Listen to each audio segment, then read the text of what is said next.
Monsieur le secrétaire perpétuel, Monsieur le Président, chères consoeurs, chers confrères, mesdames et messieurs, en vos titres et qualités, c'est un immense plaisir pour moi de vous accueillir aujourd'hui pour la séance publique de la classe des lettres, des sciences morales et politiques de notre académie. Une séance qui sera cette année sous le signe du dialogue entre les disciplines, où les sciences dites exactes et les sciences humaines se rejoignent pour montrer leur complémentarité et leur nécessaire connivence.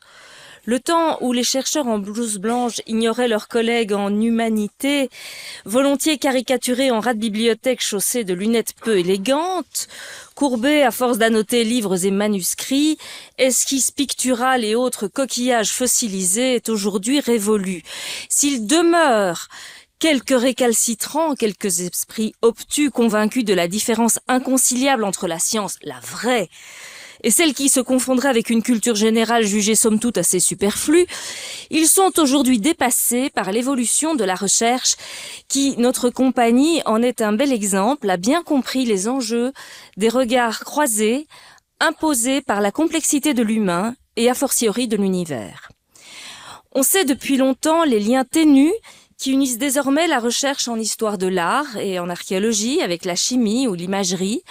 La directrice de la classe des arts, notre consoeur Kathleen Perrier et notre consoeur Emmanuel Mercier nous l'ont montré tout récemment encore à l'occasion de la visite privée des laboratoires de l'IRPA qu'elles ont organisé pour nous.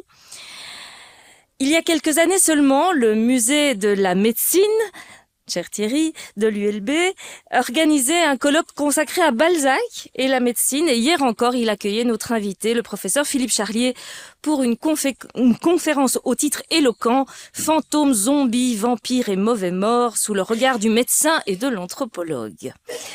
Les exemples foisonnent et je m'en voudrais de monopoliser la parole par d'interminables considérations introductives. Il est temps en effet pour moi de vous présenter celui qui nous fait l'honneur d'être à nos côtés aujourd'hui et que nous remercions chaleureusement de nous consacrer cet après-midi.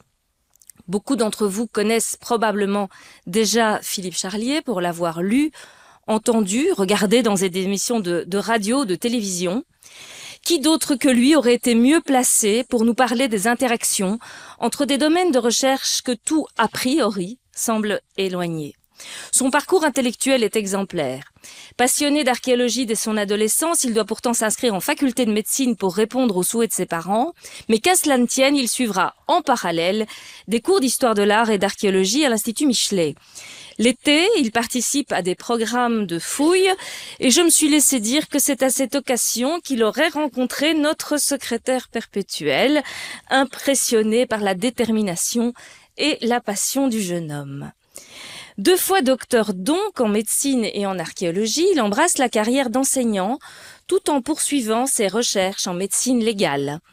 Depuis octobre 2018, il dirige le département de la recherche et de l'enseignement du musée du Quai Branly Jacques Chirac. Il y a développé l'usage des techniques biomédicales, scanners, analyses microscopiques et génétiques pour l'étude des objets d'art extra-occidental.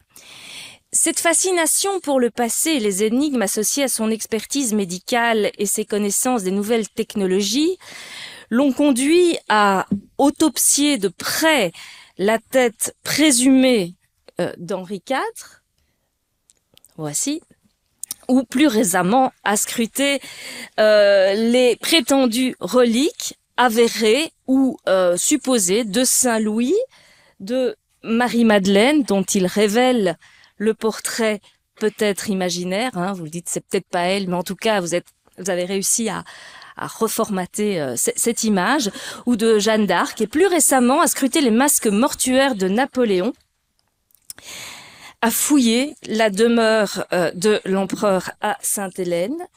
La liste des ouvrages qu'il a écrits et publiés serait trop longue pour que je la cite ici. Je me contenterai donc de vous montrer quelques-unes des couvertures de ces livres que je vous engage à lire. Voici quelques-uns des livres de Philippe Charlier. Je terminerai par les plus récents. Je ne l'ai pas fait exprès, mais c'est celle-là qui apparaît, vous voyez. Enfin, mon inconscient peut-être avait présumé déjà de leur présence avec nous. Vous l'aurez compris, Philippe Charlier est aussi passionnant que passionné, et vous devez avoir tout comme moi hâte de l'entendre. Aussi, je lui cède tout de suite la parole en le remerciant encore au nom de l'Académie royale de Belgique.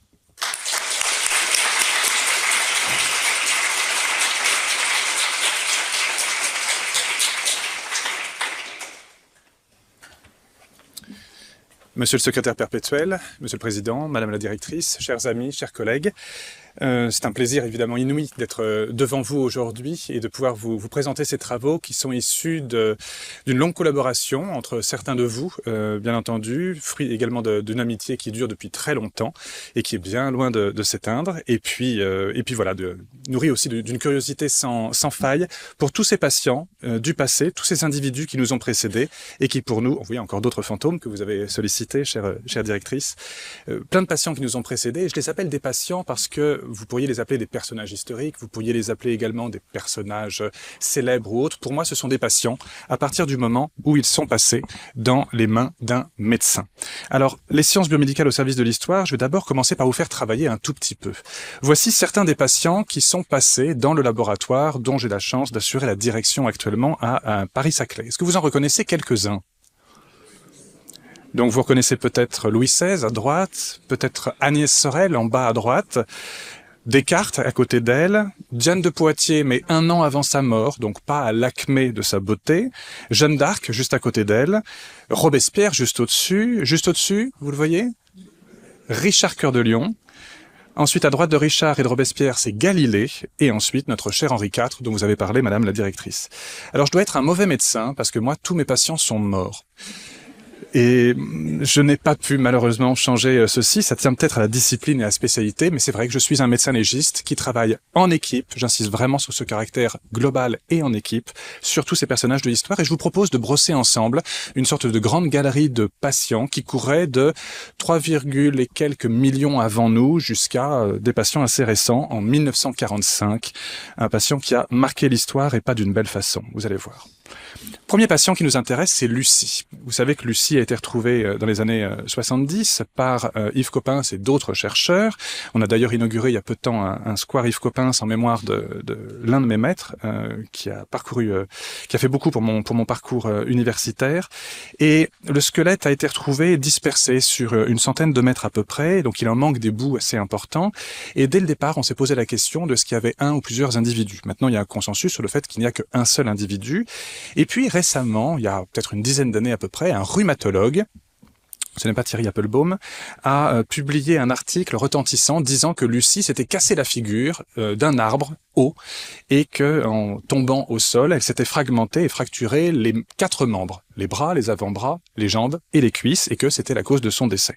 Ça nous a semblé un tout petit peu abracadabrantesque avec Yves Coppens, et on a réexaminé le squelette de cette femme, et on s'est rendu compte qu'au niveau des os des os coxaux, dans des zones qui ne correspondent pas à des zones d'insertion musculaire ou tendineuse, il y avait des traces qui correspondaient beaucoup plus à ce qu'on observait nous en médecine légale, sur des traces de prise telles que j'avais pu en observer sur des bassins de surfeurs de l'île de la Réunion qui s'étaient fait croquer par des requins. Alors, je vous dis pas que Lucie s'est fait croquer par des requins, on est quand même très très loin de la mer, mais ça évoquait quelque chose. Ensuite, on s'est mis à investiguer, donc ça nous faisait partir vers des zones de prise. On a investigué, on a vu que dans la même couche stratigraphique, il y avait également des crocodiles de petite taille, des crocodiles nains, si on peut dire. Et puis, on a investigué également en médecine légale et on s'est rendu compte que dans les Everglades, mais également dans l'île de Tasmanie, au sud de l'Australie, il y avait des attaques de sauriens, donc de crocodiles, sur des humains. Et la technique de chasse, si vous ne la connaissez pas encore, pour les sauriens, est la suivante. Ils vont vous croquer, vous attraper à un endroit qui peut être le ventre, qui peut être les fesses, vous attirer ensuite sous le niveau de l'eau, imprimer avec leur grosse queue un mouvement de torsion à votre corps qui va briser vos membres, avec des fractures qu'on appelle spiroïdes. Vous allez donc ne plus pouvoir battre des mains pour remonter à la surface, vous allez mourir noyé, et tranquillement, le saurien va pouvoir finir son repas. C'est à peu près ce qui s'est passé pour la pauvre Lucie, vous voyez, par cette suite d'observations, puis de déductions, puis de comparaisons avec les données issues de la littérature et d'observations directes médico-légales, et on a pu se rendre compte que oui, il y avait des traces multiples d'attaques, et en tout cas de morsures. J'insiste sur la comparaison avec d'autres squelettes d'Australopithèque afarensis, où on n'est pas du tout dans des zones d'insertion musculaire, on est vraiment dans des lésions qui sont radicalement différentes. Tout ceci pour vous dire que la pauvre Lucie, elle est peut-être tombée d'un arbre, c'est possible, mais elle a peut-être surtout passé une très mauvaise journée, parce que après être tombée de cet arbre, elle a peut-être été attaquée par un requin, et la journée n'était pas finie, car ensuite le squelette a été dispersé sur une centaine de mètres à cause d'un glissement de terrain qui a fini par engloutir également quelques-uns des crocodiles qui étaient toujours dans le même secteur. Tout s'est pas forcément passé le même jour, bien entendu, mais en tout cas dans un rapprochement temporel qui est assez important et qui a permis la conservation sur le long temps de ce squelette absolument exceptionnel. Un patient un petit peu plus près de nous, Cro-Magnon. Alors Cro-Magnon est à une échelle de temps plus proche, c'est surtout un Homo sapiens, donc un individu absolument comparable à nous comme vous le savez, et depuis la découverte de ce crâne dans les années 1860, beaucoup de médecins et de paléoanthropologues et d'anthropologues tout court glosent sur cette maladie qui est la cause de cette lésion ronde de 4 cm qu'il porte sur le front. On parle d'ostéolyse. Alors, les découvreurs et les premiers anthropologues, comme Broca par exemple, avaient suggéré que c'était les gouttes d'eau qui tombaient de la veine, c'est-à-dire de l'abri sur roche, directement sur l'os et qui avaient creusé au fur et à mesure. D'autres y ont vu une tuberculose osseuse, d'autres y ont vu une syphilis également, d'autres y ont vu également une histiocytose X, une maladie rarissime en médecine, je vous la décris pas, et puis d'autres y ont vu même dans les années 80 un sarcome de Kaposi, disant que Cro-Magnon était atteint du VIH au stade sida, etc. En gros, vous avez compris, de façon totalement non scientifique, chaque médecin plaquait sa marotte, si on peut dire, son dada, sur ce cas et se disait, voilà, la maladie à laquelle j'ai consacré toute mon existence en tant que chercheur, eh bien, ce squelette extrêmement important en présente les stigmates. Nous avons donc décidé de partir de zéro et de considérer Cro-Magnon comme n'importe quel patient, vous ou moi, bon, squelettisé quand même, et on a appliqué les techniques que n'importe lequel d'entre nous peut passer à l'hôpital. Alors on lui a fait passer un scanner, mais pas le scanner conventionnel, on lui a fait passer un micro-CT scanner. Quand vous passez un scanner à l'hôpital, le pixel est à 1 mm. Le micro-CT scanner, le pixel peut descendre à 6 microns, c'est-à-dire c'est la taille d'un globule rouge. Donc on obtient une image qui est quasiment comme une coupe microscopique, une coupe histologique, évidemment sans détruire l'échantillon. Bon, ça irradie pas mal.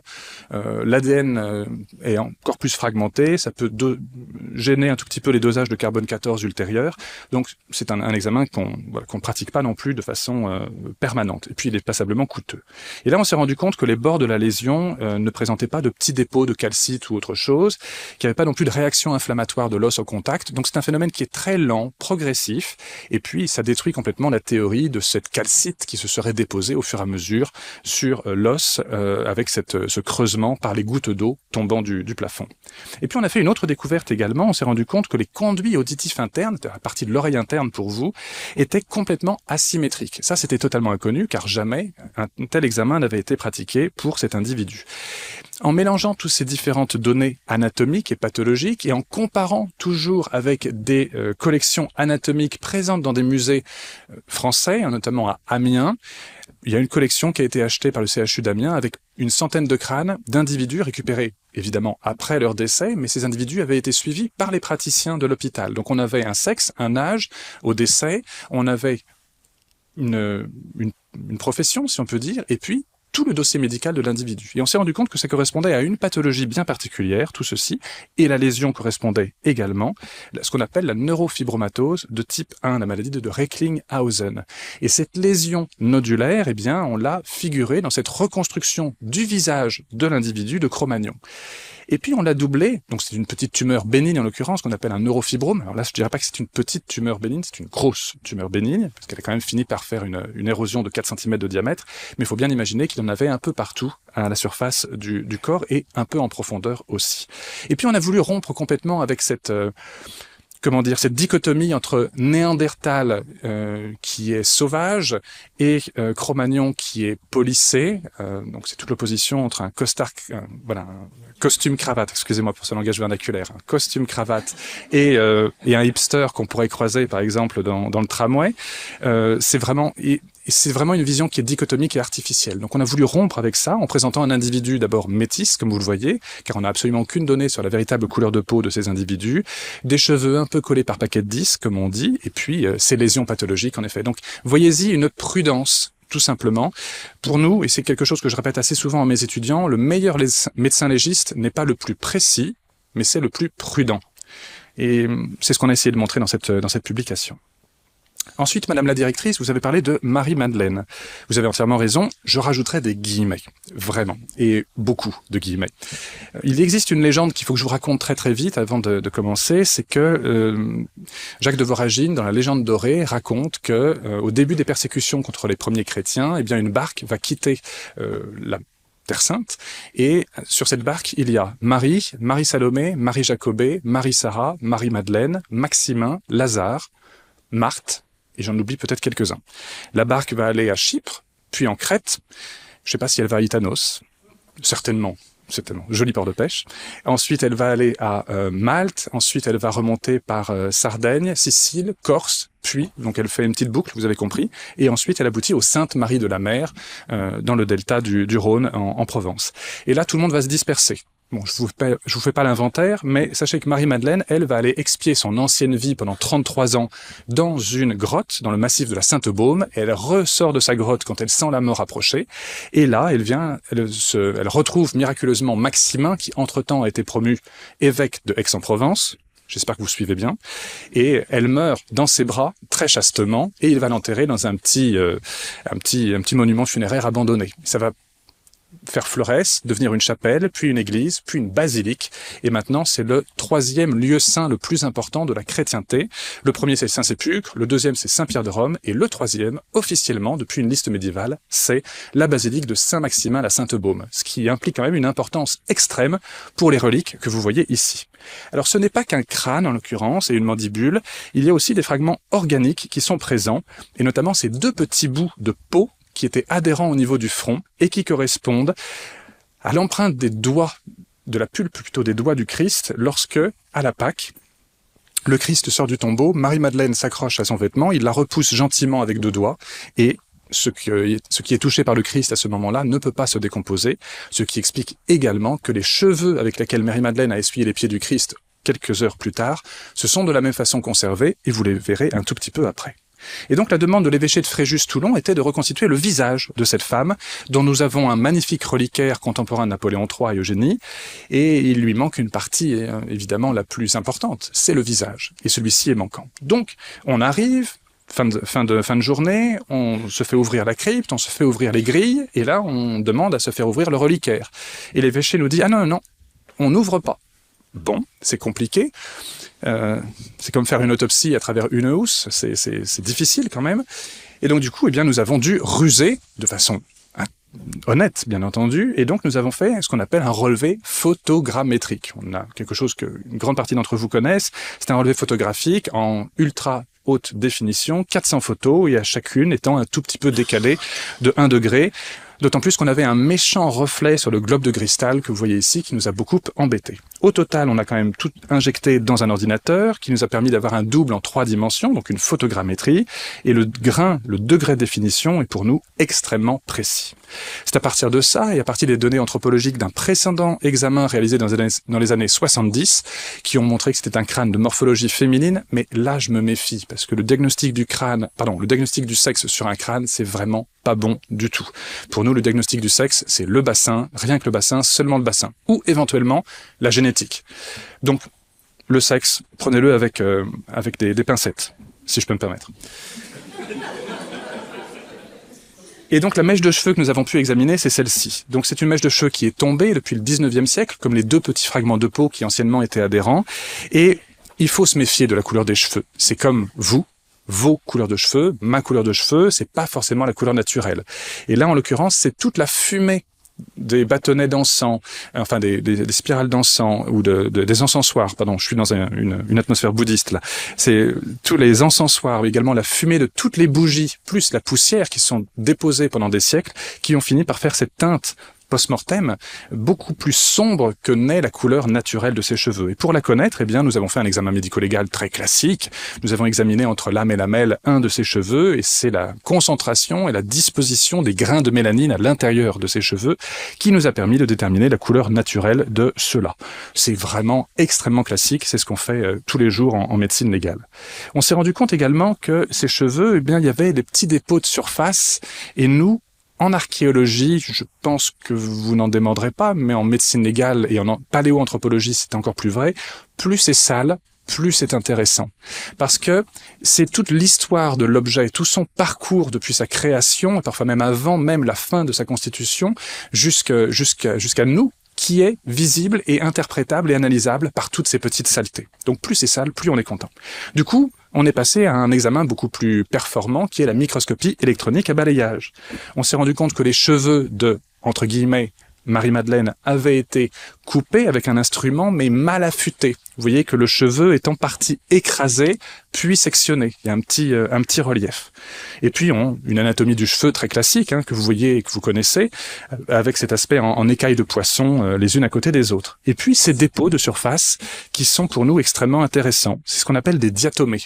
Les diatomées, ce sont des algues qui sont présentes dans les eaux. Alors, pas dans les eaux minérales, parce que c'est filtré, mais si vous buvez l'eau à une source, ou si vous allez dans le parc juste à côté, vous allez trouver plein de diatomées. Et si vous revenez 3 jours plus tard, la composition des diatomées ne sera pas la même, parce que ça dépend de l'hygrométrie, de la température, de la pression atmosphérique, et pour nous en médecine égale, c'est très intéressant, parce que ça nous permet de savoir qu'un noyé a bien été noyé à tel endroit, ou il a peut-être été déplacé d'un autre endroit.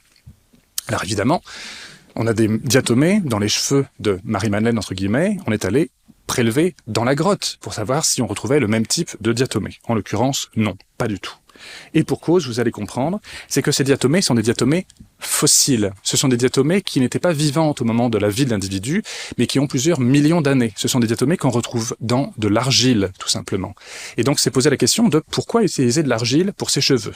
Première possibilité, elle se teignait les cheveux, une teinture. Quand on rajoute sur ses cheveux bruns une teinture d'argile, ça nous donne une couleur qui ressemble beaucoup au blond vénitien, blond tiepolo, si vous voulez. Et donc ça, c'est en plus très proche de la couleur des cheveux qu'on décrit pour Marie-Madeleine. Autre possibilité aussi, c'est un antiparasitaire excellent. Si vous avez des poux un jour, ou vos enfants ou vos petits-enfants, vous pouvez utiliser de l'argile, ça marche très bien. Nous, on utilise la mayonnaise, mais l'argile marche aussi très très bien. Et en fait, les paillettes d'argile dilacèrent complètement la paroi des œufs des lentes et ça les tue et ça emprisonne et empêche de respirer. Donc, soit un antiparasitaire qui est assez fréquent pour le coup au Proche-Orient, soit une teinture tout simplement. Et ça ne nous a pas permis cette étude de dire si oui ou non ces restes étaient véritablement ceux de Marie-Madeleine. Il aurait fallu faire 2 examens complémentaires essentiels qui sont le premier une datation au carbone 14 et le deuxième un examen génétique pour confirmation du sexe de l'individu. Mais vous allez voir que la reconstruction du visage nous indique quand même quelque chose et surtout trouver l'origine géographique, je peux pas dire ethnique parce que ça serait dévoyer la technique, mais géographique de l'individu. On a quand même reconstitué le visage, comme vous l'avez montré, madame, et la reconstruction du visage qu'on propose, c'est celle d'un individu. C'est le visage de l'individu dont le crâne est présenté comme celui de Marie-Madeleine. Un visage qui, oui, certes, est très féminin, en l'occurrence, mais à nouveau, prenez-le avec discrétion, car en l'absence de tout examen complémentaire, on n'est pas certain encore qu'il s'agit d'un individu féminin, et encore moins d'un individu du 1er siècle après Jésus-Christ. Autre patient, petit bond en arrière discret, c'est probablement la momie la mieux conservée de toute l'archéologie, en plus d'être un homme à la beauté incroyable, d'après mes étudiantes. Il s'agit de l'homme de Tolund, retrouvé dans les années 50 au Danemark, dans un marécage, plus précisément dans une tourbière. Et au moment de la découverte, d'ailleurs, les premiers qu'on appelle, ce sont les gendarmes et le médecin, et non pas les archéologues, tellement le corps est bien conservé. Alors, il est dans un environnement qui est acide, anaérobie et hyper humide, ce qui sont des vecteurs de conservation des restes organiques sur le long terme excellents. Tellement qu'une radiographie montre que le cerveau est toujours bien présent, un peu déshydraté depuis qu'il a été sorti d'eau, mais encore bien présent. Et puis un aspect floconneux des ossements, parce que le milieu acide dissout le calcium des os et du coup rend cette trame un peu floconneuse. Alors, on n'a pas travaillé sur la totalité du corps, mais grâce à un mécénat de Air France, nous avons pu transporter les pieds de l'homme de Tolund jusqu'en France pour les examiner. On les a passés au micro-CT scanner, et vous voyez que le degré de l'image et de la conservation est exceptionnel. Vous avez encore le panicule adipeux, donc les lobules de gras au niveau de la base du pied, de la plante du pied, des petites lésions d'arthrose également qui sont visibles. C'est tellement bien préservé que je vous ai surligné ici en rouge les dépôts de cholestérol à l'intérieur d'une artère entre 2 métatarsiens. Donc on a vraiment un degré de précision et surtout de diagnostic rétrospectif qui est extrême. Alors vous pourriez vous dire, il manque un orteil. Est-ce qu'il n'y a pas encore un crocodile qui est passé par là? Donc non, c'est pas un crocodile. Ce sont les découvreurs qui ont voulu garder un souvenir. Et donc ils ont découpé le gros orteil à la scie égoïne. Attendez, c'est pas fini. Et ils s'en sont servis comme porte-clés pendant des années. Voilà. Souvenez-vous qu'on est au Danemark dans les années 50. Surtout, c'est important pour le recontextualiser. Et donc, depuis, ils sont décédés. Ils ont rendu le gros orteil, mais qui n'a pas encore, comme vous le voyez, été recollé sur le reste du pied.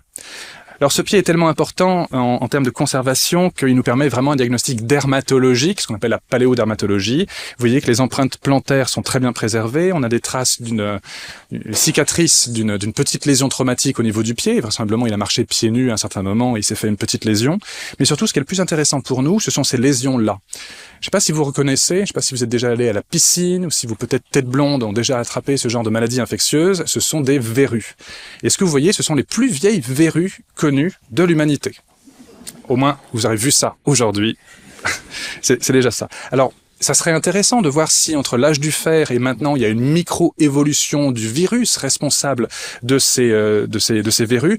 Malheureusement, pour des raisons pratiques, ça n'est pas faisable. L'environnement acide, anaérobie et humide a complètement dégradé l'ADN et donc c'est un travail sur lequel on ne peut pas œuvrer, malheureusement. Je vous montre très vite quand même un autre type d'examen qui a été fait autour de je ne sais pas si on voit ici, Saint Léonard de Noblat. Saint Léonard est le patron des prisonniers et c'est un contemporain de Clovis, roi des Francs. Vous voyez que son reliquaire est d'ailleurs conservé dans le Limousin, derrière des fers de prison. Voici le squelette qui a été remonté par nos soins sur la table de l'hôtel. Le crâne qui est complètement poli à force d'avoir été frotté par des tissus, et les tissus deviennent des reliques secondaires qu'on met dans sa poche et qu'on garde. Et puis les ossements qui nous intéressaient le plus, je vous montre un tout petit peu à quoi ressemblent ces reliques quand on les sort. Les reliques qui nous intéressaient le plus étaient celles des membres inférieurs, parce qu'on avait une notion historique ou hagiographique que le saint Léonard était mort d'une maladie infectieuse de plaies suintantes au niveau des pieds. Manifestement, ça remontait au moins jusqu'aux chevilles et en réalité sur toutes les jambes. Et c'était une infection qu'on appelle nous une ostéomyélite en l'occurrence. Chronique. Ça, c'est quand je dis un truc intéressant. Et il y avait aussi d'autres reliquaires complémentaires, ici une vertèbre comme vous pouvez voir, là un bras, etc. Le tout encore portant les sceaux des différents évêques de Limoges. Vous voyez, sur plusieurs siècles, on pouvait suivre la traçabilité de tous ces restes. Examen complémentaire classique, et je le fais d'autant plus que j'ai un accès facilité, on va dire, à la radiologie. On a pu confirmer le diagnostic d'ostéomyélite sur ces ossements et puis travailler encore sur d'autres restes de cet individu, faire des prélèvements multiples. Et on s'est rendu compte que le pauvre Léonard de Noblat était mort d'une maladie infectieuse qui s'appelle le pied de Madura. Le pied de Madura, c'est une maladie infectieuse causée par, non pas une bactérie, mais un champignon, et qui a une porte d'entrée au niveau du pied et qui peut diffuser ensuite à la totalité des membres inférieurs. C'est une maladie qu'on ne rencontre pas en France actuellement, une maladie d'importation éventuellement quand on l'attrape dans les tropiques par exemple, une maladie qu'on appelle exotique, mais c'est intéressant de voir que ce type de maladie était présent à cette époque-là. On est vraiment contemporain de la période de Clovis. Il faut imaginer que là, il y avait vraiment un environnement qui était complètement différent de notre environnement actuel. Le paludisme était présent à l'époque d'Agnès Sorel, dont on va parler un petit peu après. Le paludisme était présent et remontait jusqu'en Scandinavie. On a même mis en évidence du paludisme chez Agnès Sorel et chez Charlotte de Savoie, qui était l'épouse de Louis XI. Autre patient dont vous avez vu tout à l'heure le visage, Richard Cœur de Lion. Lui, il meurt en 1199 et il meurt après la troisième croisade. Il est parti de façon assez harmonieuse avec Philippe Auguste. Ils sont rentrés plutôt fâchés, comme vous savez. Et lorsque Richard Cœur de Lion meurt à Chalus, dans le Limousin, il meurt avec une relative hypertrophie du moi. Il est en partie dénudé, il prend un carreau d'arbalète dans l'épaule gauche, il est persuadé que rien ne peut l'atteindre, si on peut dire, et malheureusement, il prend un carreau d'arbalète. Une semaine plus tard, il finit par mourir d'une mort tout à fait classique, il meurt d'infection, mais il a le temps, entre-temps, de guider, de dicter ses 4 volontés, en l'occurrence 3. Il va faire enterrer son corps embaumé à Fontevraud, dans la nécropole des Plantagenets, avec Aliénor d'Aquitaine. Il va faire déposer son cœur, que vous voyez ici dans le reliquaire, dans la cathédrale de Rouen. Et puis il demande expressément à ce que ses entrailles non vidées, si vous voyez ce que je veux dire, soient laissées aux Français. Donc c'est la grande amitié franco-anglaise. Je ne vous fais pas de détails. Alors, Ce chœur, heureusement, lui, n'a pas été profané. Les 2 autres restes ont été profanés lors des guerres de religion, en l'occurrence. Il n'en reste plus rien, sauf les monuments funéraires, mais vide. Le reliquaire, lui, heureusement, a été préservé sur le longtemps, et on l'a examiné parce que il y avait encore pas mal de restes à l'intérieur quand il a été retrouvé au XIXe siècle. Il y avait une gageure, parce que lorsque Richard Cœur de Lion meurt en 1199, l'évêque de Rochester va dire qu'il va devoir expier ses crimes au purgatoire pendant 33 ans. Les crimes de Richard Cœur de Lion sont nombreux, mais surtout il y en a 2. Le premier, il a tué d'autres chrétiens pendant qu'il a fait la 3e croisade, et le second crime, c'est qu'il était bisexuel. Et ça, à l'époque, c'était pas trop accepté pour un roi d'Angleterre. Et donc la famille a dû œuvrer, la famille a dû faire quelque chose pour ouvrir de façon artificielle les portes du paradis. Et on est dans la grande théorie des odeurs propres à Le Goff, et ce qui a été fait, et ce qu'on a mis en évidence dans les résidus du cœur de Richard Cœur de Lion, c'est une odeur de sainteté artificielle, il était myroblite artificielle. Alors je vous donne les ingrédients, je ne peux pas vous donner les quantités, donc c'est comme une recette de cuisine, mais vous n'avez pas exactement tous les détails. Eh bien, il y a des plantes, il y a de la myrte, il y a de la menthe, il y a de la marguerite, il est enveloppé dans une toile de lin, on rajoute également de l'encens, et le fait d'utiliser de l'encens pour un humain, fût-il roi d'Angleterre à la toute fin du XIIe siècle, c'est absolument exceptionnel, d'habitude c'est juste pour le culte, et puis du mercure pour dessécher, et de la chaux vive pour dessécher encore plus. Là, vous avez toute la formule, vous pourrez tester chez vous, et ça marche vraiment très très bien. Mais vous comprenez, c'était nécessaire. On ne pouvait pas décemment laisser le roi d'Angleterre sur le parvis du paradis à expier 33 ans au purgatoire. Alors lui, en revanche, est mort soi-disant en odeur de sainteté. Vous allez voir que les détails sont pas forcément en faveur de cette hypothèse. Il s'agit de Louis IX, qui lui meurt soi-disant d'une peste à Tunis lors de la 8e et dernière croisade. On est en 1270. Alors lorsqu'il meurt, il a d'abord très mal préparé cette 8e et dernière croisade, puisqu'il part, il n'y a pas beaucoup de nourriture, il n'y a pas beaucoup d'eau, il est obligé de s'arrêter chez son frère, Charles d'Anjou, roi du royaume des 2 Siciles, pour reprendre des vivres et un petit peu d'armée. Et finalement, il arrive au Maghreb, à Tunis, et là, 7 jours plus tard, lui aussi va mourir. Il meurt pas seul, hein, il meurt vraiment avec une partie de son armée et de sa suite, de sa cour. Alors lui, quand il va mourir, son armée va essayer de conserver ce qui reste du corps. Donc le corps de Louis IX va être mis dans une grande barrique de vin. Il va faire tourner le vin en vinaigre. On ressort le corps de la barrique de vinaigre, et cette fois-ci, on va le mettre dans une barrique d'eau de vie. D'accord ? Comme vous mettez une prune, par exemple, ou un abricot, ou une poire. Là, c'est le roi. Et malheureusement, il va faire tourner cette eau de vie. On le ressort, il ressemble plus ou moins à un comprimé effervescent, vous comprenez ? Parce que malgré tout, la décomposition fait son œuvre, et les embaumeurs disent on ne peut plus rien faire, c'est fini. Et donc, ce sont les cuisiniers qui reprennent ce qui reste du corps du roi, et ils vont faire bouillir Louis IX avec des aromates. Toujours cette théorie des odeurs, hein, on est toujours dedans. Avec du cumin, avec des choses qui sentent très très bon. Le but étant de ouvrir à nouveau avec cette bonne odeur les portes du paradis. Mais en pratique, c'est un osso bucco, hein, c'est vraiment ça. Et donc, que reste-t-il de Saint-Louis ? Le cœur est déposé à la Sainte-Chapelle, les ossements secs, vous avez compris, mais un peu teintés par tous ces épices et ces tanins, sont déposés à la basilique Saint-Denis, et les viscères, eux, sont pris par Charles d'Anjou et déposés à Monreale, à côté de Palerme, dans la chapelle palatine, la chapelle royale.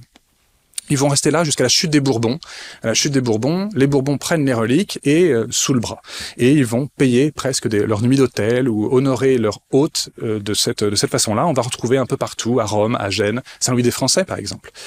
Et puis, les ossements ne vont pas rester très longtemps non plus dans la sépulture de la basilique Saint-Denis, puisque là, cette fois-ci, c'est son petit-fils, Philippe IV le Bel, qui va faire canoniser grand-papa, et il va procéder à ce qu'on appelle l'élévation des reliques. Il va ouvrir le tombeau et il va distribuer de ci, de là, les reliques en donnant lui-même l'attribution anatomique, et vous verrez qu'il a fait quelques petites erreurs.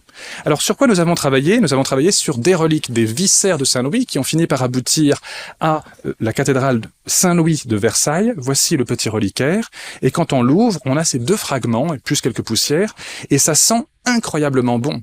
Incroyablement bon. Ça sent très très fort. Ça sent la cuisine, comme si vous ouvriez un bol ou un pot rempli d'aromates pour faire faire un tagine, ça sent vraiment extrêmement fort. Et je dis tagine justement à bon escient, parce que ce sont des aromates qu'on va trouver dans cette région-là du globe à cette période. Et puis remarquez aussi sur le fragment de droite, cet aspect bulleux qui correspond à cette ébullition dont je vous ai parlé et qui en porte encore la trace. Alors à l'examen microscopique, on a mis en évidence des agents infectieux, des parasites. Comprenez bien que c'est un mélange de plein d'organes différents. Et notamment, on a mis en évidence du Schistosomia hematobium, c'est la bilharziose urinaire, qui n'a vraisemblablement pas attrapé au Maghreb, en Tunisie actuelle, lorsqu'il y a séjourné, parce que pour avoir un tel degré d'évolution du cycle parasitaire, le ver mâle et le ver femelle imbriqués l'un dans l'autre, il faut au moins 3 semaines d'évolution. Alors là, il n'a passé qu'une semaine. Donc c'est probablement ce qu'il a attrapé lors de la précédente croisade, la 7e, quand il était resté longtemps à Jaffa, à Damiette, et que, nous disent les commentateurs historiques, Jean de Joinville par exemple, de temps en temps, il lui arrivait de pisser rouge et dru, ce qu'on appelle une hématurie macroscopique, un des signes majeurs et cardinaux de la bilharziose urinaire. On a travaillé sur d'autres choses également, sur la mandibule de Saint-Louis. Cette fois-ci, je peux vous dire que c'est la mandibule authentique de Saint-Louis. D'abord parce qu'elle a été datée au carbone 14, ensuite sur le plan génétique, c'est une mandibule qui est masculine, et puis un autre argument qui est assez fort, quand on la superpose sur la statue représentant le roi Saint-Louis qui est conservée à Manneville, qui a tellement réaliste qu'elle a, d'après les historiens de l'art, peut-être été réalisée à partir d'un masque mortuaire perdu, eh bien on a une correspondance anatomique parfaite. Et ça, pour nous, c'est un argument qui est fort. Et voyez sur cette mandibule un aspect grignoté complètement des dents en bas à droite, c'est-à-dire pour vous au centre de l'image, qui est les signes d'un scorbut, donc saignement extrêmement important au niveau de la muqueuse, mais surinfecté. Il faut imaginer que ces saignements chroniques au niveau de la bouche de Saint-Louis, c'est comme avoir une boîte de pétri, littéralement, et eh bien les bactéries se sont développées, on finit par gagner tout le tube digestif et par emporter, malheureusement, le roi, selon un processus quasiment épidémique. Il n'était pas le seul à être touché, et du coup, beaucoup sont morts de la même maladie à cause de cette privation de vitamine C et de cette désorganisation complète de la 8e croisade. On a travaillé aussi sur ce reste-là, qui est le bras de Saint-Louis, qui est une des reliques consacrées par Philippe le Bel, jamais réouverte depuis, et on s'est rendu compte en faisant un examen radiographique et scanographique que ce n'était pas un os du bras, ni même un os de l'avant-bras, mais que c'était un fémur gauche. Ce qui ne veut pas dire que la relique n'est pas authentique, c'est quand même un fémur humain. Donc là, ça aurait été un fémur animal, évidemment, il y avait un souci. Donc ça veut peut-être dire tout simplement que Philippe le Bel n'avait pas des connaissances anatomiques aussi précises, qu'un médecin en fin d'études. Autre patiente, Diane de Poitiers. Diane de Poitiers est pour nous vraiment importante parce qu'elle est morte en 1566, c'est la maîtresse officielle du roi de France Henri II, et elle est morte d'avoir voulu rester éternellement jeune. Elle avait une quinzaine d'années de plus que son royal amant, ce qui peut vous rappeler une situation géopolitique voisine, et il fallait qu'elle... Dans l'intimité, il fallait qu'elle soit à la hauteur. Je vais pas être grivois, c'est vraiment pas le lieu pour l'être, bien entendu, mais on est à l'interface entre la magie, l'alchimie et la médecine. Et elle prenait une décoction d'or potable pour rester éternellement jeune. Sauf que normalement, l'or potable, vous prenez un objet en or, vous le trempez dans de l'eau, vous le ressortez, et c'est l'esprit de l'or que vous ingurgitez. C'est presque comme de l'homéopathie, sauf qu'il n'y a même pas de glucose, vous voyez, c'est juste de l'eau. Malheureusement pour elle, elle est tombée sur un apothicaire honnête. Ça existe. Et il lui a fait une vraie décoction chimique d'or. Et donc, tous les jours, elle ingurgitait de l'or. Et quand elle a fini par faire tous les signes cliniques de l'intoxication chronique en or, elle a augmenté la dose, en se disant « Zut, je vieillis, donc faut que j'en prenne encore plus ». Un véritable cercle vicieux qui, malheureusement pour elle, a fini par l'emporter. Alors, elle a été embaumée par Ambroise Paré, elle a été profanée par les révolutionnaires en 1795, jetée dans la fosse commune, et c'est là qu'on l'a retrouvée il y a quelques années. Vous voyez ici, je suis en train de tenir sans aucun gant la mandibule de Diane de Poitiers, et puis on a des lésions qui sont vraiment comparables à ce qu'on observe chez une femme du XVIe siècle âgée de 66 ans, des lésions d'arthrose temporomandibulaire, des lésions d'arthrose au niveau de l'épaule, et puis 4 dents restantes seulement au niveau de la mandibule, mais ça c'est vraiment un des signes, des conséquences de l'intoxication chronique en or, mais elle s'était fait faire une prothèse dentaire en ivoire d'hippopotame par Ambroise Paré. L'ivoire d'hippopotame noircit plus lentement que l'ivoire d'éléphant, je vous le signale. Mais surtout, le plus intéressant, c'est cette fracture de jambe qu'on a mis en évidence au niveau de la jambe gauche de cette femme, avec eh bien des lésions qui, pour nous, étaient intéressantes parce que ça a été décrit par Ambroise Paré dans ses livres de chirurgie. Il a même décrit le modus operandi pour ne pas que ça surinfecte. C'est une fracture de jambe qui était ouverte. Normalement, elle aurait dû mourir d'une infection, sauf à être amputée éventuellement.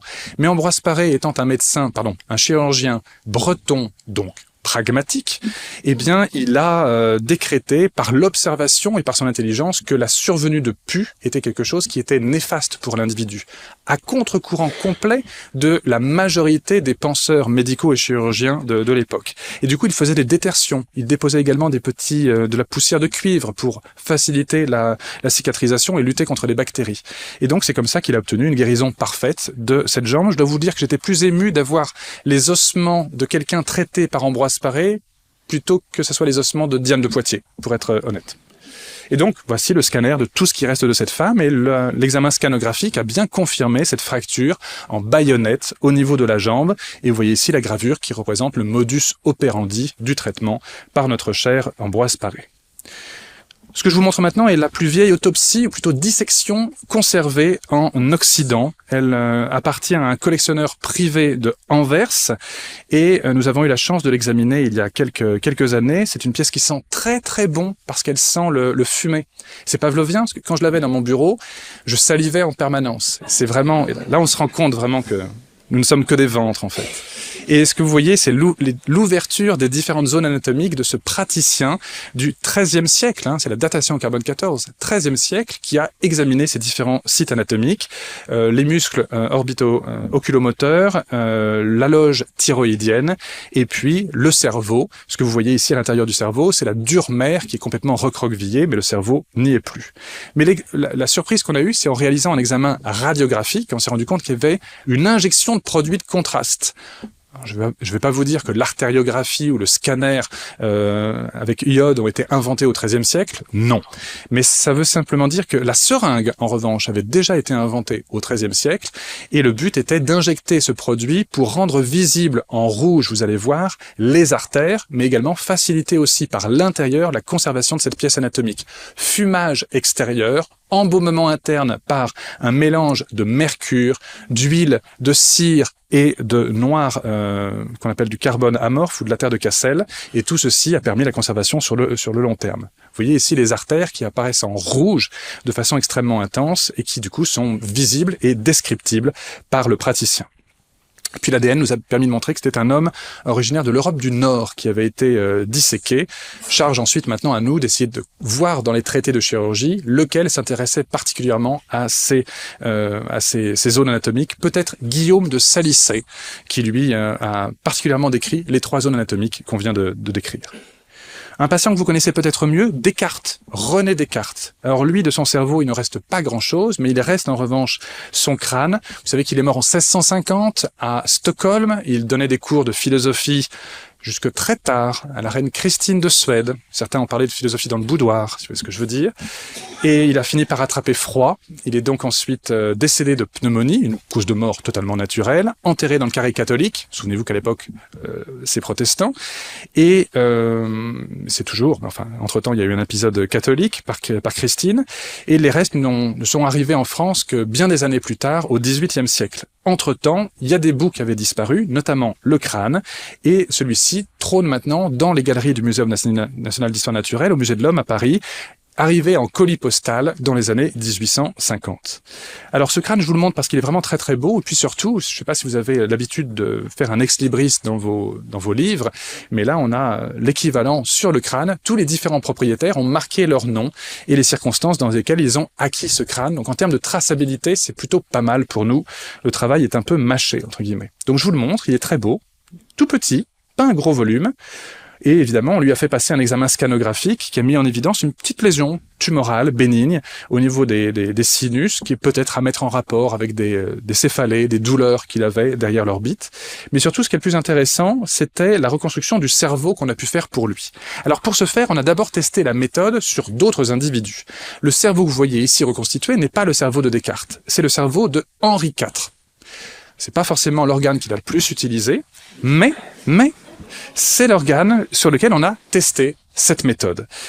En fait, c'est très simple. Vous partez de la tête de Henri IV, donc une tête momifiée complètement. Donc vous avez les tissus durs qui sont l'os, vous avez les tissus mous qui sont les muscles, la peau, le larynx. On est en train de reconstituer la voix d'Henri IV en ce moment parce qu'on a tout son arbre respiratoire supérieur, les yeux, etc.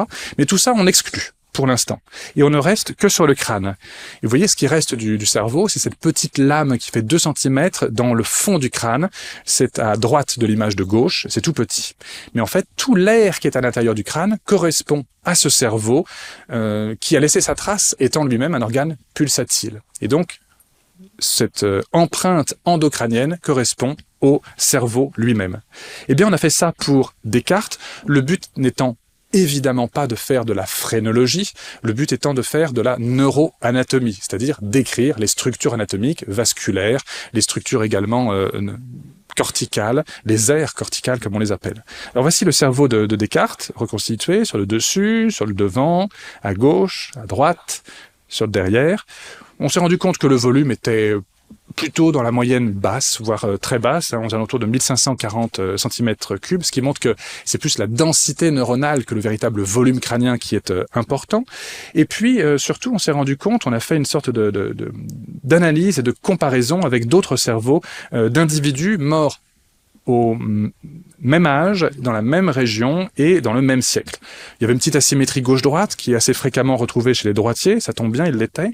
Mais surtout, le plus intéressant, c'est qu'on avait je ne sais pas si vous connaissez les aires de Brodmann. Ce sont des aires corticales à la surface de notre cerveau. Il y a plein d'aires différentes qui ont été décrites par un neuroanatomiste nord-américain qui s'appelle Brodmann, et chacune a sa propre spécificité. Et chez Descartes, on avait une surface de l'aire de Brodmann 45 qui était beaucoup plus développée que sur tous les autres cerveaux témoins d'hommes de même âge, morts à la même période, qu'on avait examinés. Et ça, je vous la fais courte, c'est l'aire de Brodmann, c'est la sémiotique, c'est la dénomination et c'est également la vision dans l'espace, l'organisation dans l'espace. Pour quelqu'un qui était vraiment très intéressé aux lois de l'optique, à la géométrie également, à la physique, c'est quelque chose qui nous parle. La sémiotique pour la philosophie également.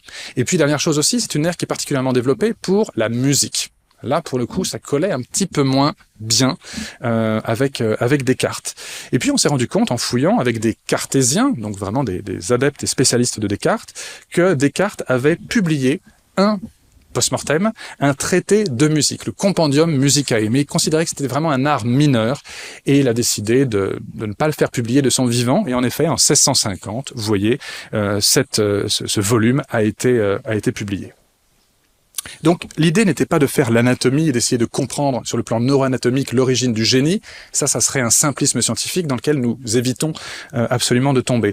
Non, c'est plutôt confronter la façon de penser et d'organiser l'esprit d'un individu avec l'anatomie cérébrale de celui-ci. Et on attend de reconstituer d'autres cerveaux encore d'individus dont on connaît la façon de penser. Alors, le scanner, il nous est vraiment extrêmement important. Vous voyez qu'ici, il nous sert à authentifier des restes. Vous avez, Madame la directrice, parlé de la tête présumée de Henri IV. Maintenant, vous allez voir qu'on peut retirer le mot présumé, et je vais essayer de vous le démontrer. On a testé cette méthode d'abord avec un chef pâtissier qui porte plutôt mal son nom, puisqu'il s'appelle Carême, et il était au service du tsar de Russie, Nicolas, également de Napoléon, et il a fini chez les Rothschild, dans leur hôtel particulier sur l'île Saint-Louis à Paris. Il est mort de maladie professionnelle, il a fait des polycaries, c'est-à-dire au moins 2 caries sur chaque dent, parce qu'évidemment, il goûtait tous les plats. Et par esthétisme, il ne voulait pas se faire arracher les dents. Donc il a fini par en mourir. Le crâne et le masque mortuaire sont conservés au Muséum d'histoire naturelle. Superposition en 3D de l'un sur l'autre, et là, sur le plan statistique, on est plutôt fiable parce que vous superposez des courbes sur d'autres courbes, donc c'est l'infini sur l'infini. Et là, on a une correspondance anatomique qui est parfaite. Donc, c'est bien le bon crâne, c'est bien le bon visage. Évidemment, on a fait la même chose avec Henri IV, puisque certains journalistes, en l'occurrence pas historiens, nous avaient dit que la tête n'était pas la bonne parce que le crâne n'avait pas été scié et que c'était l'habitude de scier le crâne des rois de France, ce qui historiquement est faux. Et donc on a superposé la tête de Henri IV sur le masque mortuaire de Henri IV, conservé à Sainte-Geneviève, qui est un des exemplaires les plus anciens, réalisé en 1610, et vous avez ici une superposition anatomique à nouveau qui est parfaite. Dans tous les plans de l'espace, les reliefs osseux de cette tête et le masque mortuaire correspondent l'un avec l'autre. ce qui finit définitivement avec les 23 autres arguments quand même qu'on avait déployés par enfoncer le clou, si je peux dire, et prouver que la tête est véritablement la bonne. Alors on continue à travailler sur d'autres individus, Robespierre par exemple. Et c'est intéressant parce que parfois, vous voyez, il y a des, je dirais pas des cabales, mais des controverses qui naissent, notamment Robespierre, on s'est bien fait taper dessus par l'extrême gauche française, parce qu'on a reproduit un visage de Robespierre qui, pour eux, entachait l'héritage progressiste de la Révolution française. J'ai été traité d'ambassadeur du féodalisme bourgeois. Et sur le plan rhétorique, c'est magnifique, mais c'est pas tout à fait vrai. Et donc on travaille sur différentes choses, notamment sur un bureau. L'étude est en sous-presse en ce moment. C'est un bureau sur lequel a été étendu Robespierre avec une tache de sang prétendue. On avait déjà fait une étude dessus pour essayer de savoir si c'était du sang humain ou autre chose, du café, du thé. Et quand on a extrait l'ADN, on s'est rendu compte que c'était de l'ADN de chèvre, en l'occurrence. Alors c'est pas contre Robespierre, mais c'est le cuir tout simplement, c'est du cuir de chèvre sur lequel il a été étendu. Donc on est passé à une autre chose qui est un examen en protéomique cette fois-ci, identifier toutes les protéines qui composent un échantillon. Et là on a à nouveau des protéines de kératine de chèvre, décidément, des protéines de peau humaine, c'est tous les gens qui ont touché, mais surtout on a des protéines du sang humain et des protéines de glandes salivaires, de larmes, de liquide céphalorachidien, de dents, également d'os et de muscles. Et ça correspond exactement à toute la lésion balistique du coup de feu qui a été tiré par un gendarme qui s'appelait Merda, qui est rentré par la bouche, qui est ressorti par la joue gauche, et donc ça nous permet de reconstituer toute la balistique lésionnelle de Robespierre. Même les larmes, vous voyez, il a pleuré. Alors on a travaillé également sur ce masque mortuaire prétendu, et là le prétendu est important parce qu'il apparaît difficile sur le plan historique que ce masque mortuaire ait pu être le sien, et on a reconstitué le visage de l'individu correspondant au masque mortuaire, grêlé par la variole, plein de cicatrices à gauche et à droite, et on a proposé en effet ce visage qui n'est pas forcément le visage de Robespierre, c'est probablement un visage réalisé une 50aine d'années plus tard, au moment de la réhabilitation de Robespierre, et c'est quelqu'un qui a été choisi en raison de sa ressemblance. Mais je me permettrai plus maintenant de vous présenter ce masque, en effet, comme étant le masque de Robespierre. Autre masque qui, par contre, lui, est authentique, c'est Mirabeau. Là, c'est le masque authentique. Il est conservé au musée Carnavalet. Même processus, scanner surfacique. Dessus, on retend une peau. Et vous voyez qu'il a un aspect absolument réaliste, avec même cette asymétrie gauche-droite qui avait déjà été décrite par ses contemporains, qui correspond à une maladie qu'on appelle une hémiatrophie faciale progressive. Normalement, c'est compréhensible. Et lui, est-ce que vous le reconnaissez? Ne me dites pas Clémenceau. Ne me dites pas Marx non plus, s'il vous plaît. Non, merci. Si je vous dis c'était à Mégara, faubourg de Carthage, dans les jardins d'Hamilcar. Voilà, c'est Flaubert, exactement. Flaubert, qui est mort d'une attaque d'apoplexie, et il était tellement pléthorique, si on peut dire, qu'il a fallu beaucoup de plâtre pour le récupérer, on va dire, son masque mortuaire. Je vous le montre parce qu'il est intéressant. Il présente notamment une anomalie, et je pense que beaucoup d'entre vous vont se palper le lobe d'oreille. Une anomalie qui pour nous est un signe d'appel en médecine légale, c'est ce pli au niveau du lobe de l'oreille, qui assez souvent est associé à des anomalies cardiovasculaires, et notamment à un début de comblement des coronaires, donc les artères qui irriguent le cœur.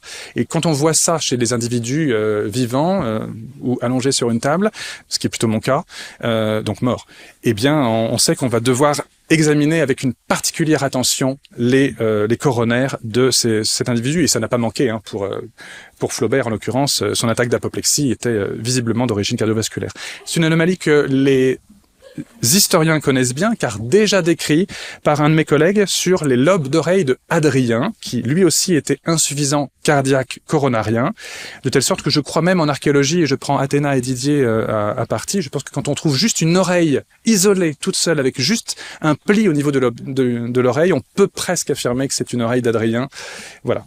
Je caricature, bien entendu, mais c'est quelque chose, quand vous voyez ses oreilles, c'est vraiment caractéristique. Alors revenons à Flaubert. Il a ça au niveau des deux côtés, mais surtout c'est un masque qui est une première épreuve. Et donc c'est ce que nous, on appelle entre nous un masque poilu. C'est-à-dire que les poils, les cheveux et les vibrisses en général de l'individu sont venus se coller dans la matrice de plâtre, et donc le contre-tirage, le positif à partir du négatif, a emporté également quelques-uns de ces poils. Donc vous avez accès à l'ADN de l'individu, vous avez accès à sa couleur de cheveux véritable, vous avez accès également à tous les toxiques qu'il a pu ingurgiter, Et pour Flaubert, honnêtement, la liste est longue.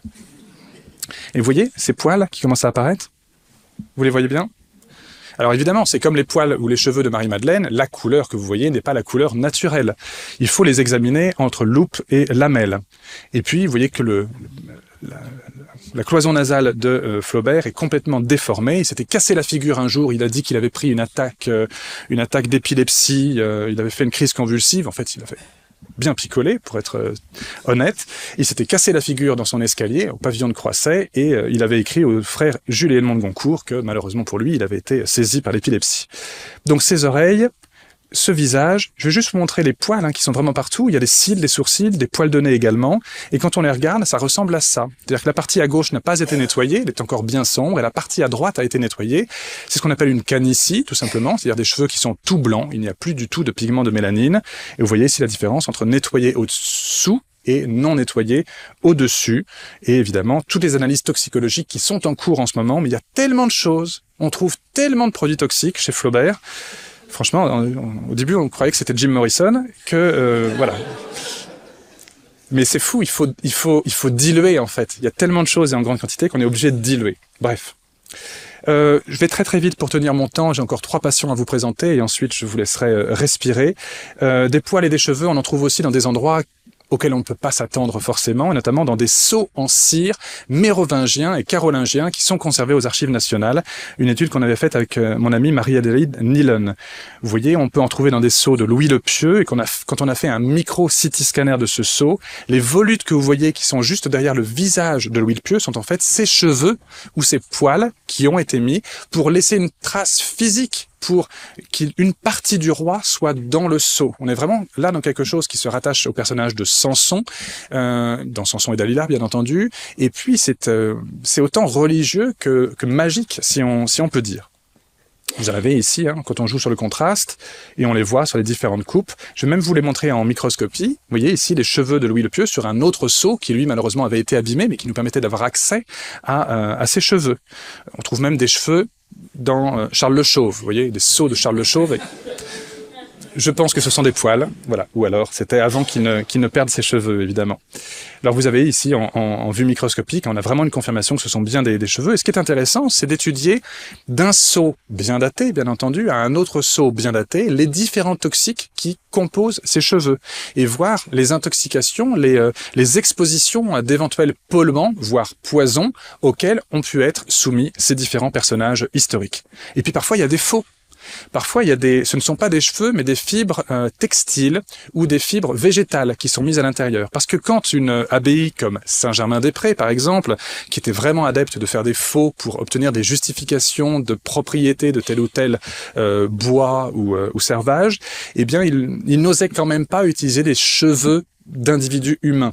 Et donc, il récupérait des poils de chien, des poils de chèvre ou des poils végétaux qui extérieurement avait l'aspect de poils ou de cheveux humains, et c'est comme ça que ça passait. Parce qu'on sait que à cette époque-là, quand il refaisait des vieux traités avec des vieux sceaux, eh bien, il devait recomposer exactement le même modus operandi.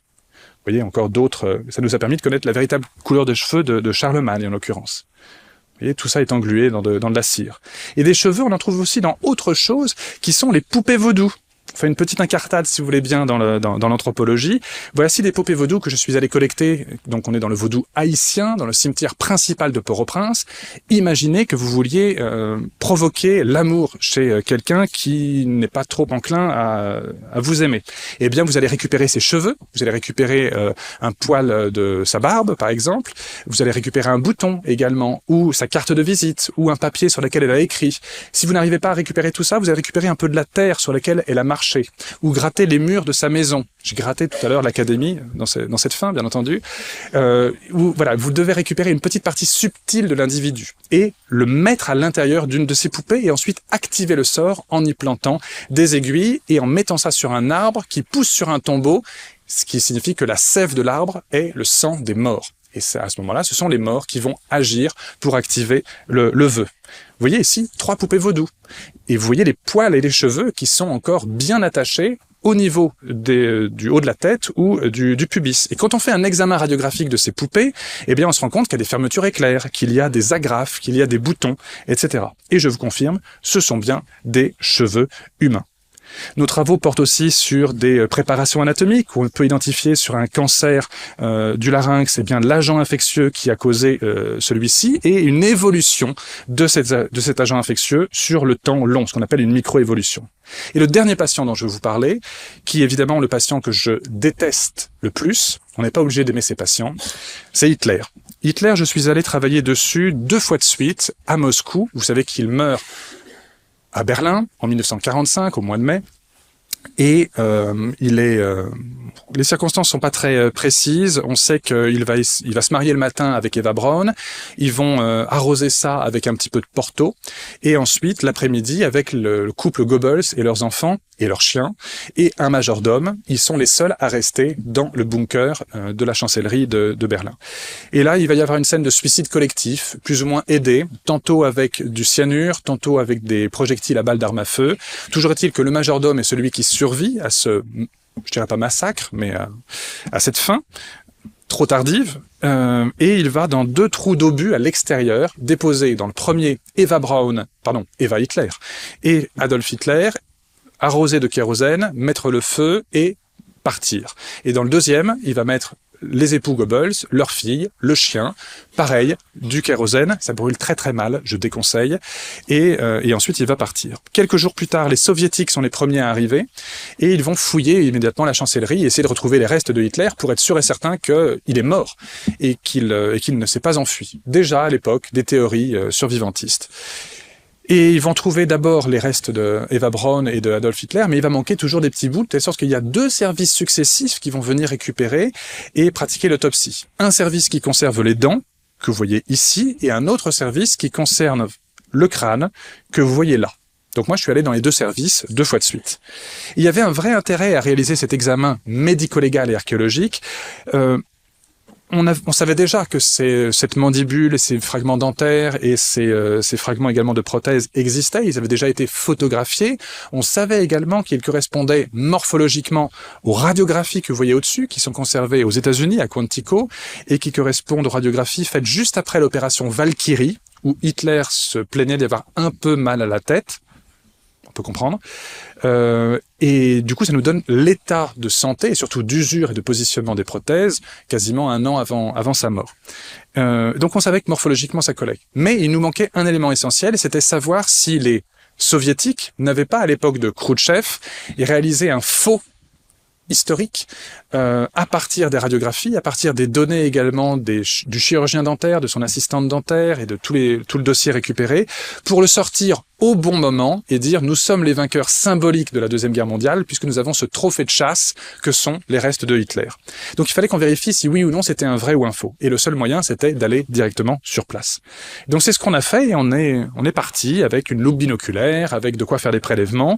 Vous voyez ici des fractures thermiques liées à la carbonisation très partielle par le kérosène. Toute la formule dentaire qui est fournie d'une part par l'assistante dentaire, d'autre part par le dentiste lui-même et qui sont exactement superposables. Et puis cette photo qui synthétise un tout petit peu tous les différents éléments qu'on peut avoir et qui nous montre que oui, ce sont vraiment des restes authentiques. La prothèse a été portée, a été usée, a été en partie fragmentée, donc ce qu'on appellerait une patine d'usure, tout simplement. Vous voyez en haut à droite une réaction d'oxydoréduction qui s'est formée au contact du verre bleuâtre de l'ampoule de cyanure qui a été croquée et qui malheureusement n'a pas marché, probablement parce qu'il y a eu un contrepoison partiel avec le Porto, qui inactive en partie le cyanure. Vous avez au milieu, oui, il faut le savoir, au milieu à droite, on sait jamais, ce type d'information, vous savez, des fois, voilà. Au milieu à droite, vous avez une couronne qui a éclaté avec la température et qui a disparu, mais l'alvéole a été remplie par du sable qui vient du trou de but en l'occurrence, donc sur le plan minéralogique et géologique, ça correspond aux données locales. Au milieu à gauche, vous avez une usure assez importante des dents, probablement favorisée par le bruxisme de Hitler, qui était nerveux. En bas à gauche, vous avez des dépôts de tartre dentaire qui sont extrêmement importants et qu'on a été autorisé par le FSB à prélever et à ramener à mon laboratoire. Ils y sont toujours. Et en bas à droite, vous avez des fragments de la muqueuse donc les gencives en l'occurrence, et quelques muscles et poils de Hitler. Voici les dépôts de tarte qui, pour nous, ont vraiment été très intéressants. On a passé des heures à les examiner avec Raphaël Weil pour essayer de mieux typer le type d'alimentation de Hitler et éventuellement l'environnement direct. Et on s'est rendu compte qu'il n'y avait aucune fibre carnée, aucune fibre à base de viande. Parce que lors de la Première Guerre mondiale, il avait été soumis et exposé au gaz moutarde dans les Ardennes, si je me souviens bien, et dans la Somme. Et son médecin ou praticien, son physicien, comme on disait à l'époque, lui avait conseillé d'avoir un régime strict végétarien pour ne pas fatiguer ses reins, son foie, jusque-là ça tient la route, et les poumons, c'est assez audacieux, et donc il a suivi ce régime pendant toute sa vie. L'autre chose qu'on a mis en évidence également, c'est de l'argile en très grande quantité, et là je sais pas si vous avez de temps en temps des brûlures d'estomac, si vous prenez du Maalox ou du Gaviscon, dites-vous que lui aussi, il en prenait, ce sont des solutés, notamment à base d'argile, qui sont là pour faire une sorte de tampon de pH et de couverture de la muqueuse gastrique, et il avait des brûlures d'estomac, et il utilisait ça de la même façon, de façon intensive. Je vais m'arrêter sur ce patient-là et je vais juste en une diapo vous présenter le projet qui est désormais porté, qui est celui d'une présentation de tous ces différents patients historiques, de Lucie qui est la plus ancienne, jusqu'à Picasso, dont je ne vous ai pas parlé, qui est le plus récent, 1973. On travaille sur des cheveux, sur des poils également et des secteurs de peau. Tout ceci sera présenté dans les années qui viennent dans un musée qui est en cours de mise en place, dont l'ouverture est programmée en 2027, dans l'ancien château royal de Saint-Cloud, qui domine Paris, qui sera accompagné également d'un centre de recherche. Didier Vivier connaît très bien, monsieur le secrétaire perpétuel connaît très bien ce projet, puisqu'il y est associé dans le cadre d'une fondation hébergée à l'Institut de France. Et donc le but est de continuer à travailler sur des patients. En ce moment, on travaille sur le cœur de Voltaire, on travaille sur les ossements de Raphaël, on travaille sur les restes de Lady Hamilton également. Donc on a beaucoup de patients à étudier et je ne demande pas mieux que le laboratoire que je dirige et que le futur musée en cours de construction collabore, que ce soit avec l'Académie royale de Belgique ou avec vous tous, amis et chercheurs qui êtes ici présents.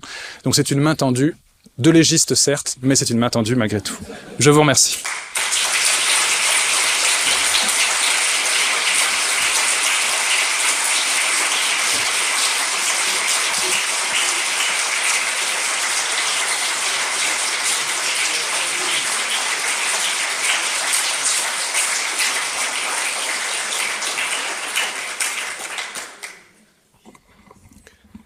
Alors traditionnellement, la dernière partie des séances publiques sont l'occasion pour nous de féliciter toute une série de chercheurs, de les encourager. C'est une des missions essentielles de l'Académie. Mais avant, et peut-être pour faire le lien avec la conférence de ce jour, il s'agit aussi d'honorer ceux qui nous ont quittés. Cette année, l'Académie a eu à regretter le décès d'un certain nombre de membres, notamment, je commencerai par Nuccio Ordine, qui était membre associé de notre académie depuis 2020. Il est prématurément décédé à Diamante, à Cosenza, en Italie, le 10 juin 2023, à l'âge de 64 ans. Et nous nous étions encore écrits quelques jours avant son décès, comptant bien nous revoir très prochainement. Mais son cœur en a décidé autrement. Philologue, philosophe, critique littéraire aussi. Nuccio Ordine était professeur à l'université de Calabre, professeur invité dans de nombreuses universités en Europe, aux États-Unis, en Amérique latine. Il dirigeait des collections de classiques un peu partout en Europe. Il a publié plusieurs livres sur ce qui constituait l'essentiel de sa recherche, et notamment sur Giordano Bruno et la Renaissance principalement italienne, mais son livre en français, L'utilité de l'inutile, paru en français en 2012, avait été traduit en 23 langues, publié chez les éditeurs de 33 pays. C'était donc un succès international. Il collaborait aussi très régulièrement au Corriere della Sera et à El País. C'était un membre d'honneur de l'Institut de philosophie de l'Académie des sciences de Russie, docteur honoris causa de plusieurs universités, dont l'Université catholique de Louvain. Il avait reçu le Sigillo d'Ateneo de l'université d'Urbino en 2019 et surtout le très prestigieux prix Princesse des Asturies dans la catégorie Communication Humanité en 2023. Quelqu'un que vous connaissez bien aussi, Hélène Carrère d'Encausse, qui était membre associé de notre académie et de la classe des lettres et sciences morales et politiques depuis 1988. Hélène Carrère d'Encausse est décédée à Paris le 5 août 2023. Elle y était née le 6 juillet 1929. Historienne, femme politique française aussi, d'origine géorgienne, Hélène Carrère d'Encausse était depuis 1999 secrétaire perpétuelle de l'Académie française, dont elle était membre depuis 1990. Comme chacun sait, c'était une très grande spécialiste de la Russie et du monde slave.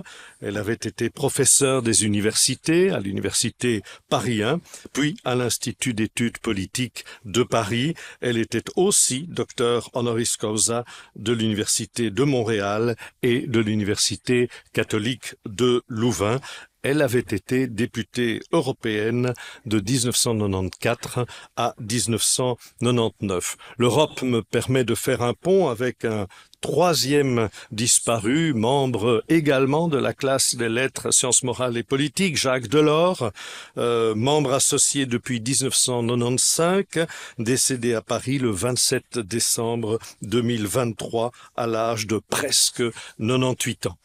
Politologue, sociologue, homme politique français, membre du Parti socialiste, député européen, ministre de l'économie et des finances de 1981 à 1984.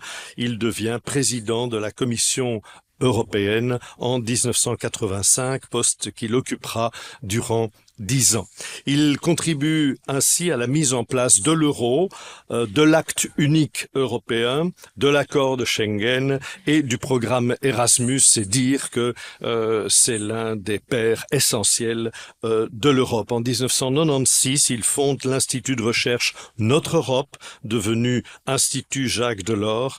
Et rappelons aussi qu'il fut président du conseil d'administration du Collège de l'Europe à Bruges.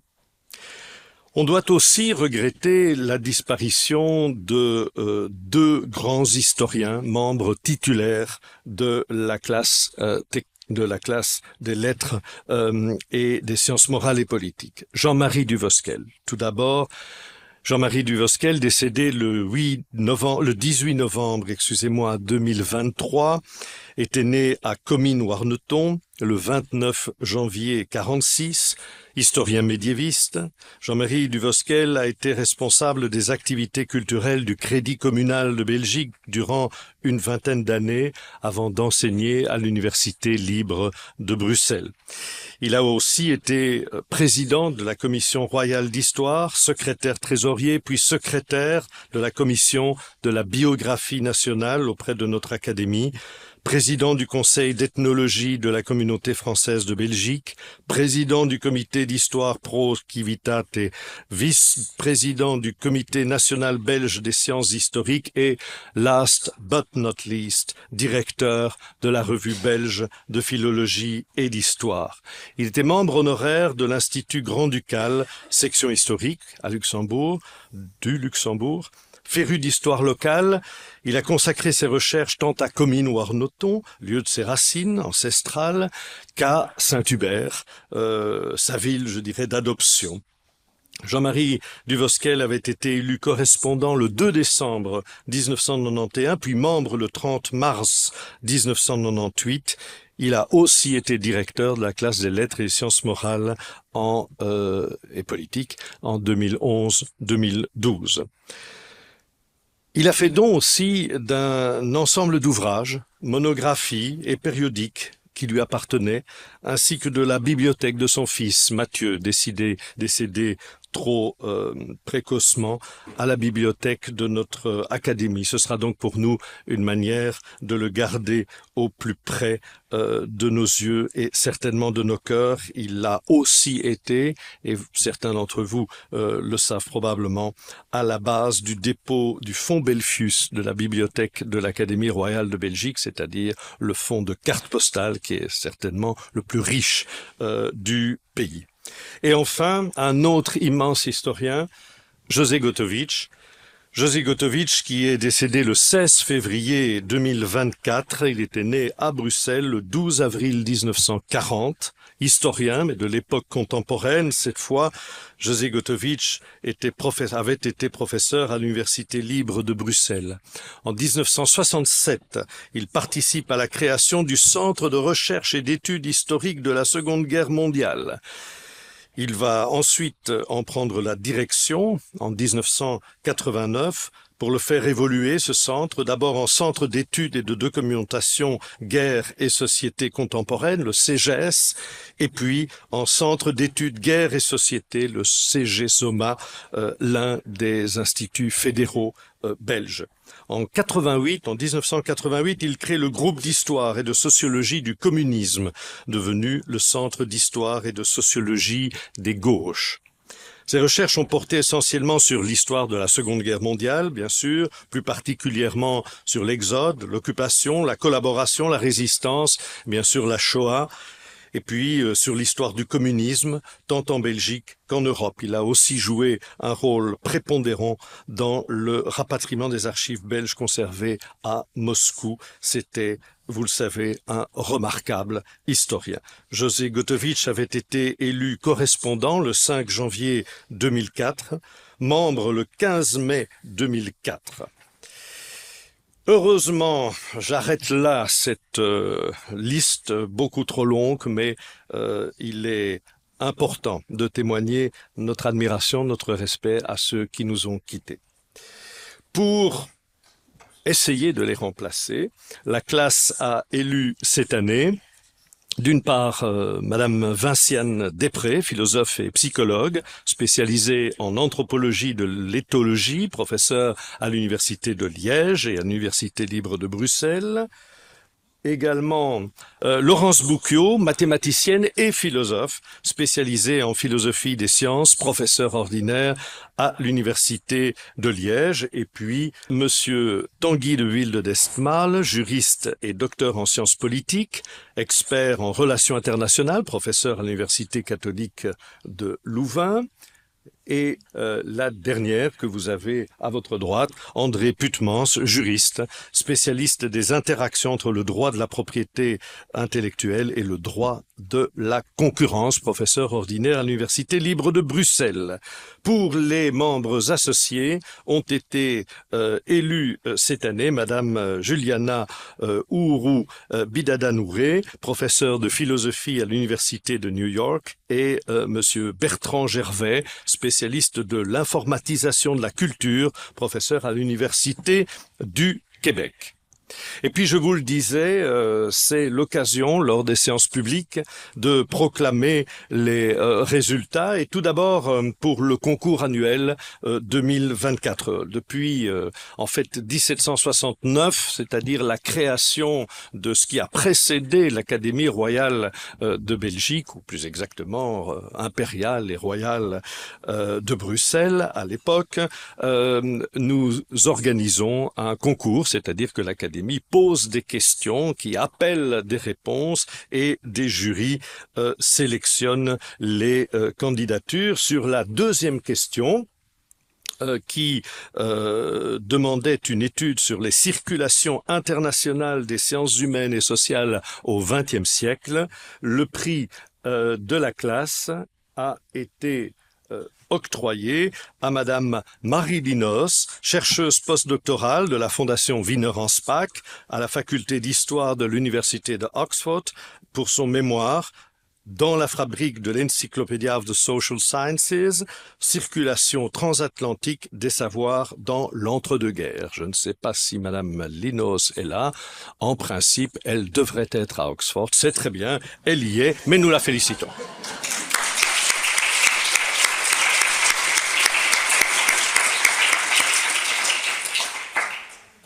Et puis, grâce au fonds académique, nous avons pu cette année octroyer 5 prix à 6 lauréats et 6 subventions à 7 lauréats.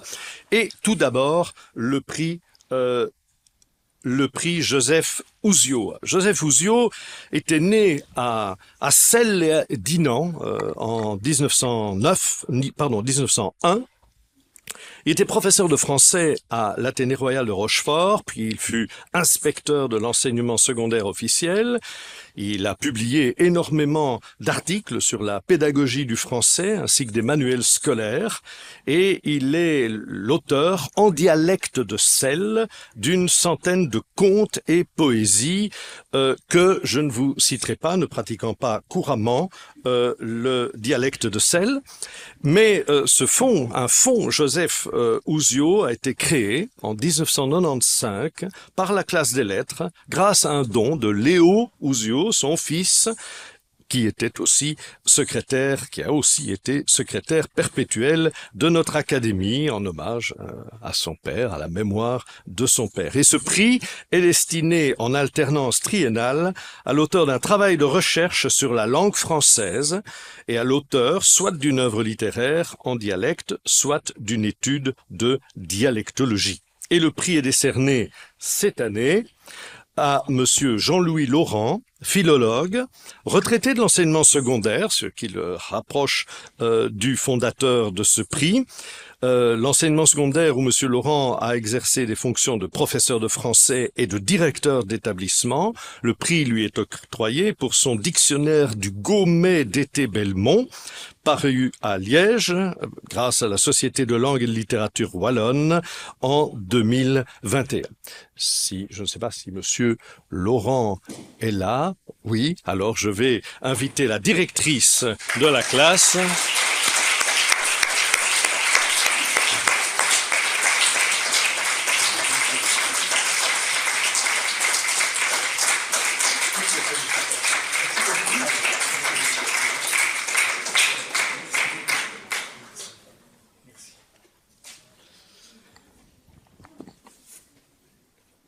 Deuxième prix, le prix Arthur Mergelinck. Alors Arthur Mergelinck, lui, il est né à Ypres en 1853. Il est décédé à Wulveringen en 1908, fils de Léopold Mergelinck, qui était l'échevin d'Ypres, et petit-fils par sa mère d'Henri Carton, qui était le bourgmestre d'Ypres. Donc vous voyez un ancrage très très très fort à Ypres. Il va hériter d'une fortune assez considérable qui va lui permettre, au décès de ses parents, assez prématurément, d'acheter toute une série de choses, un château, une maison de maître au cœur de Ypres, rue de Lille, elle y est toujours, je vais vous en parler dans un instant, et d'un manoir qui avait d'ailleurs été construit par ses ancêtres. Arthur Mergelinck va devenir l'archiviste de Ypres et de Furnes. Il va classer, inventorier les archives de ces deux villes. C'est un généalogiste aussi. Il va étudier plusieurs grandes familles de Flandre, mais c'est aussi un collectionneur, un antiquaire qui va collectionner toute une série de meubles qu'il va entreposer à la fois dans son hôtel de maître de Ypres et dans sa résidence secondaire dans son manoir. Ypres, vous le savez, va être soumis à des bombardements plus que sévères. La maison va être complètement détruite. Vous l'avez ici sur une carte postale à l'écran. Mais heureusement, les meubles ont été sauvés. Ils avaient été mis à l'abri avant la guerre, avant la Première Guerre mondiale. Et sa maison va être reconstruite à l'identique. Cette maison a été confié à l'Académie royale de Belgique. C'est un musée, c'est le musée Mergelinck. Nous en sommes toujours légalement propriétaires. Le château a été donné à l'Académie de langue et de littérature flamande, qui siège à Gand. Mais nous avons aussi reçu des terrains et avec la vente des terrains, nous pouvons décerner un certain nombre de prix qui sont répartis entre la classe des lettres et la classe des arts. Le prix est décerné cette année à messieurs Michel Lupan, qui est régent en sciences et géographie, président émérite de la Fédération internationale des associations vexillologiques, membre du Conseil d'héraldique et de vexillologie de la communauté française de Belgique, et puis Cédric Poels, licencié en droit et en notariat, membre associé de l'Académie internationale d'héraldique, membre du Conseil d'héraldique et de vexillologie de la communauté française, et Jean-Marie Van de Neckhout, ingénieur civil en électromécanique, membre de l'Académie internationale d'héraldique, membre du Conseil de la noblesse, pour leur ouvrage intitulé Armorial de la famille royale de Belgique, et évidemment Wapenboek van de Koninklijke Familie van België, c'est tout à fait normal, publié à Neuchâteau chez l'éditeur Werik en 2022. Ils sont là tous les trois et ça nous offre le plaisir de les féliciter.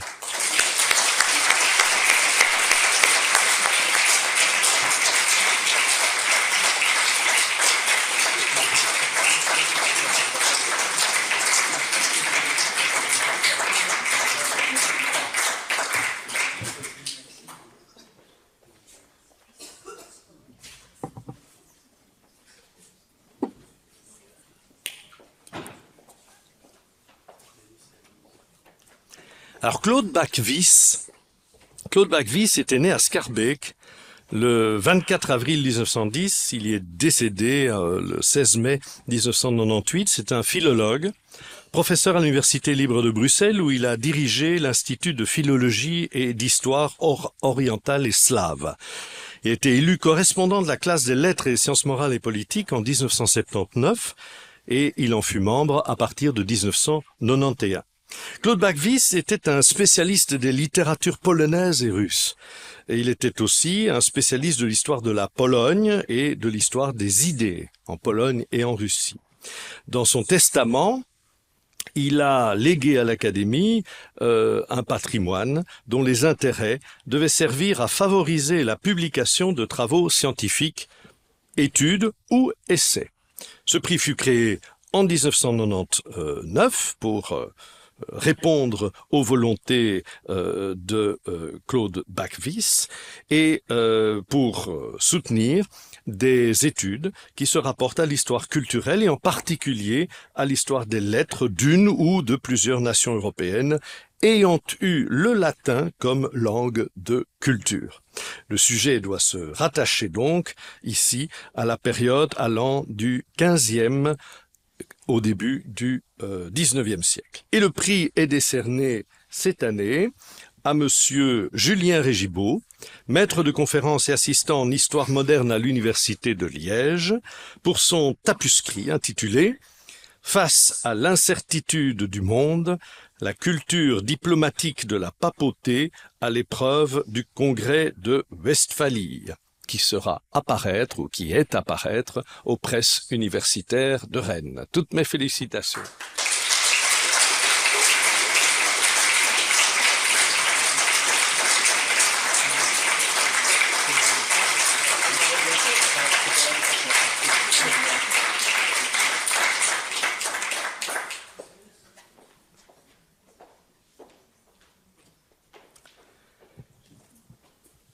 Franz Joncker est né, lui, un peu avant Claude Bacvis, en 1903, et il décédera très jeune, à l'âge de 53 ans. Fils de Toby Joncker, qui fut professeur à l'Université libre de Bruxelles, Franz Joncker est chirurgien de formation, cher Philippe. Mais, comme d'autres médecins, impressionné par l'Antiquité, et notamment par l'Égypte, où il avait voyagé en 1939, il se met à l'étude de la langue égyptienne ancienne et s'intéresse à l'histoire de la médecine égyptienne. En 1942, il se voit confier par le professeur Jean Capart, grand égyptologue du pays, n'est-ce pas, Jean Ouinan, l'autopsie d'une momie. Une momie conservée au Musée royal d'art et d'histoire. Et ce sera le sujet d'un volumineux mémoire. Il sera ensuite collaborateur à la Fondation égyptologique Reine-Élisabeth et il sera auteur de plus d'une trentaine de publications. En 1957, le prix Franz Juncker a été administré tout d'abord par le Comité belge d'histoire des sciences avant d'être transféré à notre académie en 2009.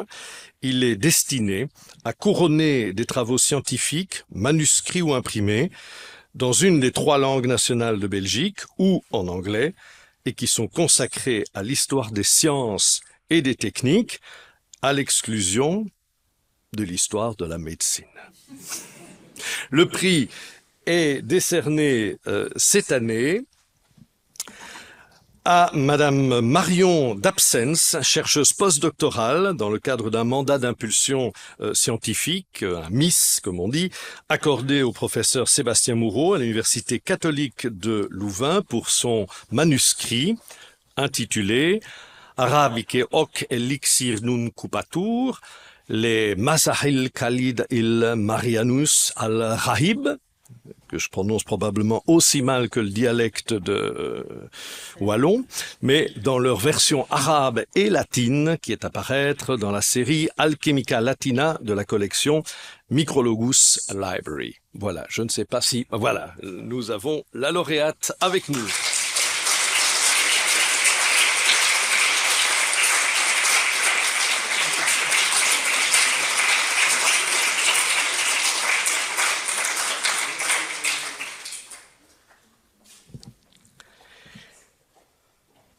Alors on ne présente plus évidemment Henri Pirenne. Il était né en 1862, mort à Uccle en 1935. C'était un membre de notre académie dont il fut d'ailleurs le président au lendemain de la Première Guerre mondiale. Henri Pirenne est évidemment un très grand historien, principalement mais pas uniquement médiéviste, professeur à l'université de Gand, aussi docteur honoris causa de très nombreuses universités et membre correspondant ou étranger de nombreuses académies. Formé à l'université de Liège, docteur en 1983, il s'est intéressé à l'histoire économique et va parfaire aussi sa formation en France, mais surtout en Allemagne.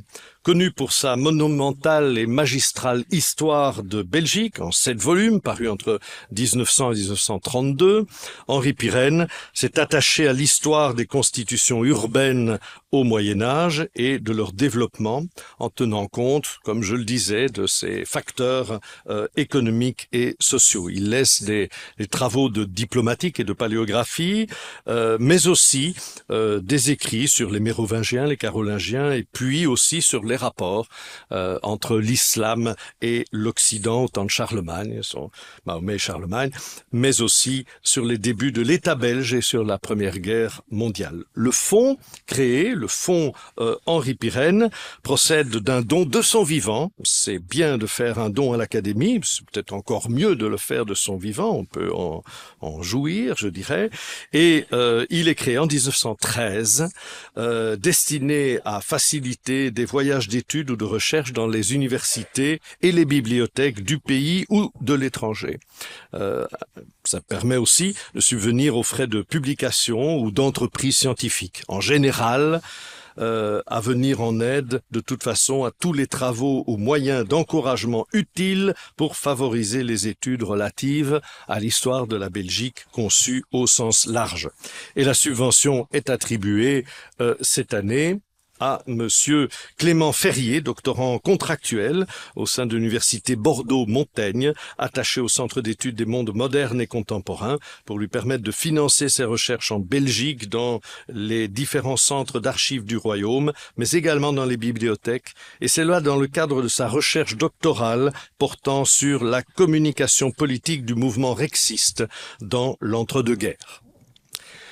Le fonds Camille Liégeois a été directeur général au ministère de l'Instruction publique et en 1936, il a fait don à l'Académie d'une somme qui correspondait d'ailleurs à la souscription effectuée à l'occasion de son jubilé administratif. Et ce fonds permet de subventionner des recherches ou des voyages scientifiques de Belges âgés de moins de 35 ans, donc de jeunes Belges, et la subvention est décernée alternativement tous les 3 ans par la classe des sciences et la classe des lettres.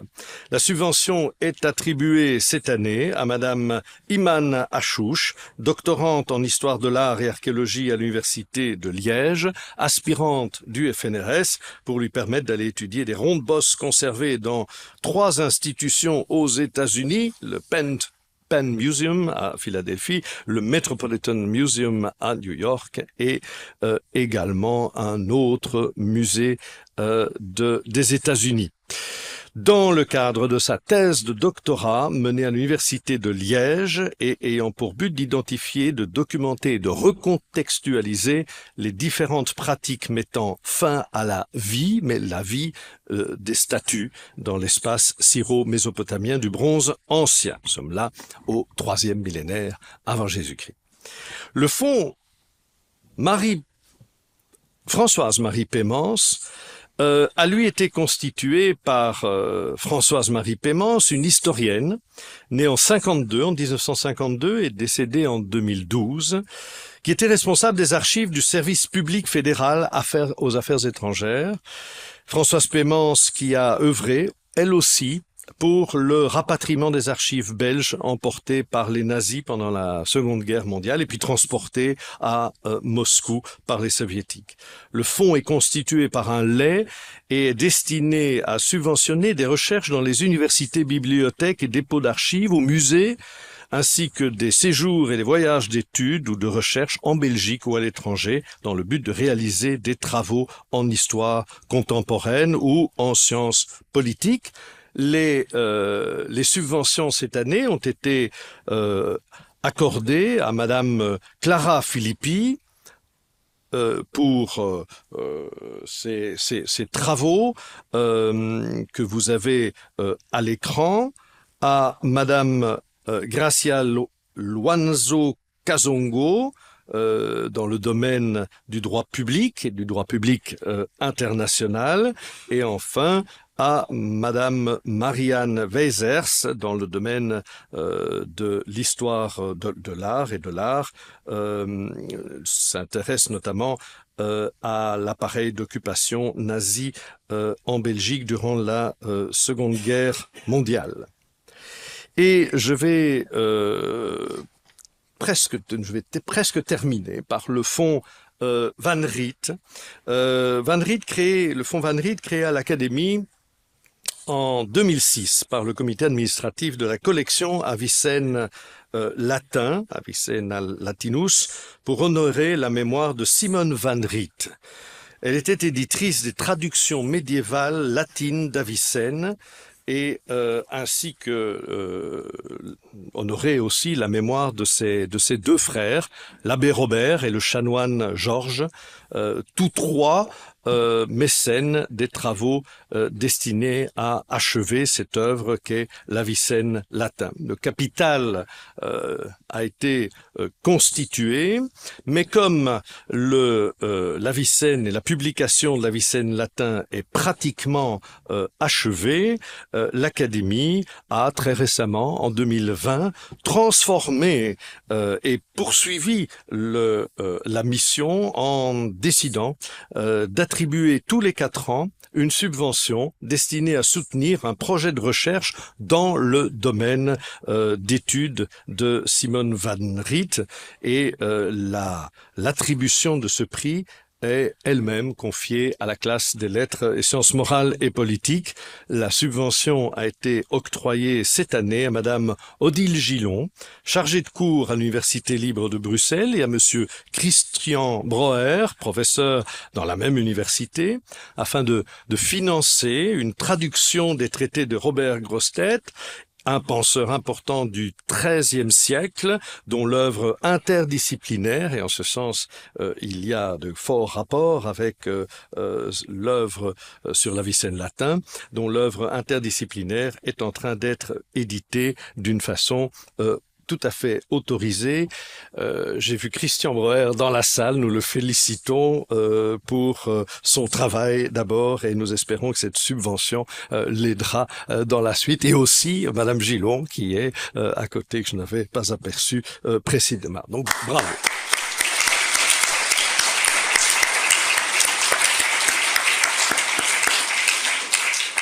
Eh bien voilà, nous nous étions fixés de ne pas dépasser 17 heures, et comme on a commencé un petit peu en retard, c'est, je pense, pari tenu, Madame la directrice. Il me reste juste en cette fin de séance publique, et avant de vous inviter à monter par escalier, puisque je ne pense pas que l'ascenseur soit réparé depuis tout à l'heure, au premier étage pour y recevoir participer au cocktail. Mais avant de vous retrouver au premier étage, je voudrais profiter encore pendant quelques secondes de ce micro pour remercier très très chaleureusement la directrice de la classe, professeure Valérie André, parce que c'est une tâche très importante que de diriger une classe, et je le fais avec d'autant plus d'insistance qu'elle arrive peu à peu. En tout cas, elle est dans la dernière année de son mandat, et que l'année prochaine, je n'aurai plus l'occasion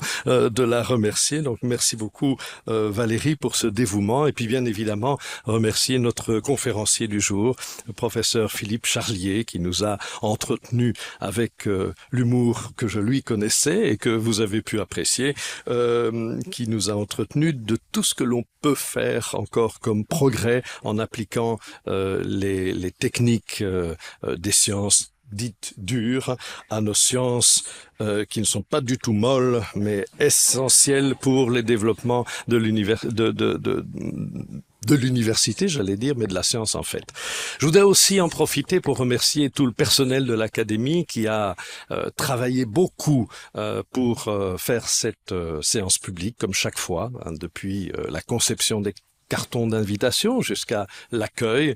Et donc merci à Laura que je vois au fond de la salle, merci à Catherine Leclerc qui a beaucoup agi, à Mina, à Irène que vous avez vu à l'entrée, merci à Alberto qui est peut-être quelque part, en tout cas qui était là tout à l'heure, et puis à tous les autres que vous ne voyez pas aujourd'hui, mais c'est très important, et cette académie vit aussi, n'est-ce pas Madame la directrice, par son personnel. C'est peut-être le moment, il n'est pas là, mais pour que tous ensemble, et surtout je pense aux académiciens ici, nous félicitions pour son travail remarquable, et que nous ayons une pensée toute particulière pour Monsieur Serge Alexandre, qui est pour l'instant retenu par quelques petits problèmes de santé qui vont vite se résoudre, et nous serons très heureux de le revoir. Mais s'il visionne ce podcast, je voudrais qu'il sache très clairement et très publiquement